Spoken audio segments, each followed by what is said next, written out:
May lead na ako kung saan mahahanap yung clone. Saka ka na magyabang kapag naiharap mo na sa akin yung clone na sinasabi mo. Sigurado ka sa nakita mo? Siya yun? Basta, kamukha niya si Bianca, yun ang mahalaga. Kung naniniwala kang sincere ako, pumunta ka sa special place natin.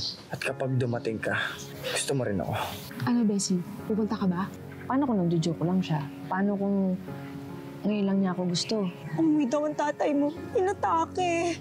Po? Miss Dea, tinatawagan ko po kasi hindi siya sumasagot. Pwede mo ba pahiramin ng funds? Ano nangyari sa mga investors mo? Na-delay kasi ang payment eh. Kailangan ko ng operational expenses sa paghahanap sa clone ni Bianca. Sigurado akong para kay Bianca nga yan. Dapat maging favorite ka niya. Kapag nakuha mo ng loob niya, mapapapayag mo na siya sa mga bagay na tayo rin ang makikinabang. Dayan, sigurado ka ba dyan? Hindi mo man lang gaanong kakilala yan. Ba't hindi mo kaya pa-CI muna? Ilang araw kong nawala doon na hindi ka nagpapaalam. Ano sa tingin mo? Tatanggapin ka pa nila doon? At ikaw ha, huwag na huwag kang magsasabi sa kanila kinulong kita. I-deny mo yan. Hindi rin naman maniniwala sa'yo eh. At umiyak. Naalala ko lang mo kasi yung nanay ko, ma.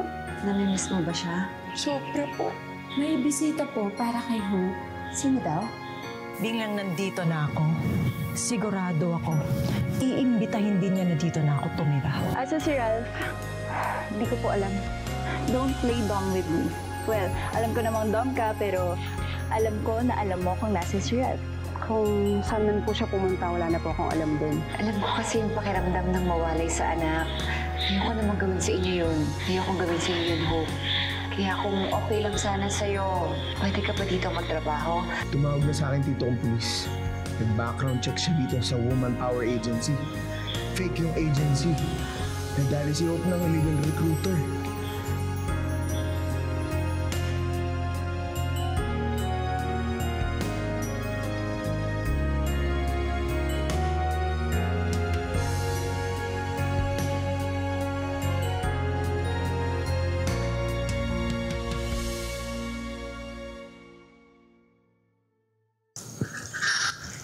Oh, Nancy, Emmy, may bago tayong kasama. Ito si Lorna. Nanay siya ni Hope. Lorna, ikaw ang pinakabago dito kaya i-assign kita sa garden. Ay, namamantal ho yung buong katawan ko kapag madagal ako nababad sa arawan. Ganon? Sa laundry na lang. Allergic ho ako sa detergent. Saan ka pwede?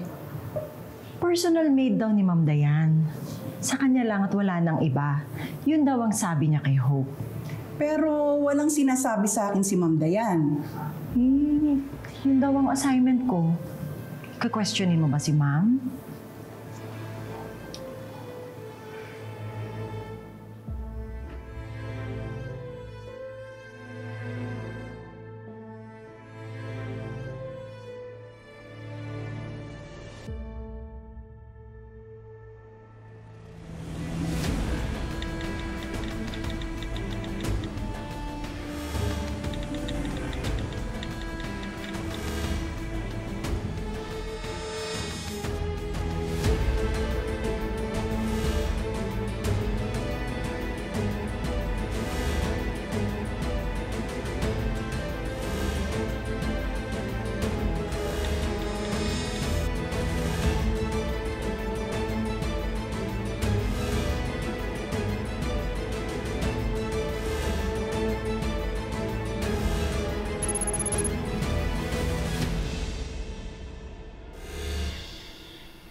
Una, si Hope.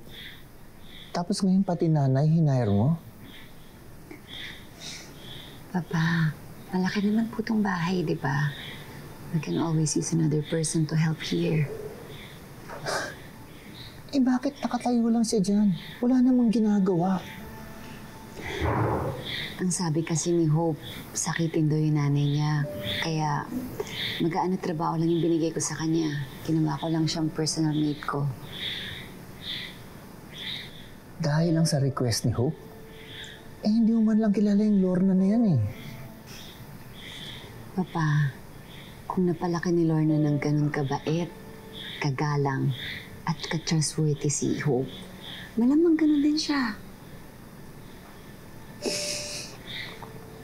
Isa pa yan. Ano ba talagang balak mo kay Hope? Ginawa mo ang personal assistant. Halos wala namang ginagawa. Dad, alam mo naman na I do charity works, diba? Tumutulong ako sa mga nangangailangan.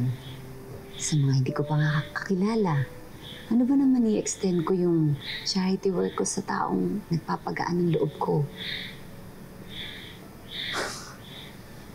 Ewan ko, anak, pero alam mo, unhealthy na yung ginagawa mo. What do you mean? Ginagawa mong kapalit ni Bianca. Yang si Hope. Ang alam ko lang, madilim ang mundo ko noon. Tapos nung na-aksidente ako, nakilala ko si Hope. Kahit nabulag pa ako, mas lumiwanag yung lahat.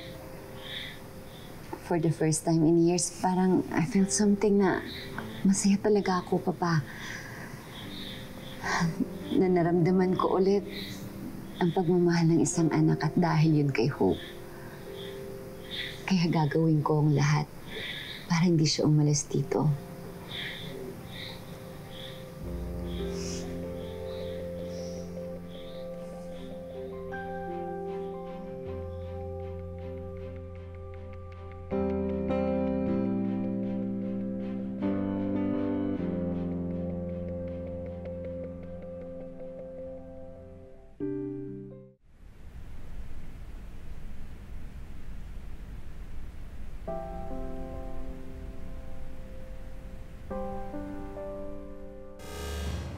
Tanda yan ng nakaraan ko.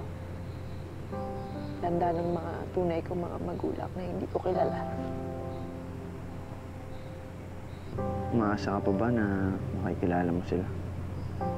Yun ang lagi sa akin sinasabi ng tatay Jom ko. Na umasa lang ako.